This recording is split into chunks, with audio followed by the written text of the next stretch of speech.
1 cup मिक्सरमध्ये वाटून घेतलेले जाड पोहे, त्यानंतर 1 कप जाड रवा. आता त्यामध्ये अर्धी वाटी दही टाकून व्यवस्थित मिक्स झाल्यानंतर अजून त्यामध्ये 1 वाटी पाणी टाकून घेऊन व्यवस्थित मिक्स करून आपण त्यावरती झाकण ठेवून आता अर्धा तास हे बाजूला ठेवून घेऊयात.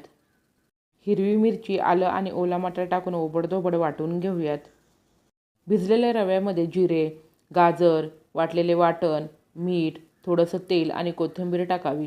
त्यानंतर गरजेपुरते पाणी टाकून व्यवस्थित मिक्स करून आता त्यामध्ये थोडासा खाण्याचा सोडा आणि पाणी टाकून हे बॅटर तयार करून घेऊयात. तेल लावलेल्या ताटामध्ये बॅटर ओतून अशा प्रकारे व्यवस्थित मिक्स केल्यानंतर थोडीशी तीळ भुरभुरून आता आपण मध्यम गॅसवरती 20 ते 25 मिनिटं ही वडी छान वाफवून घेतलेली आहे.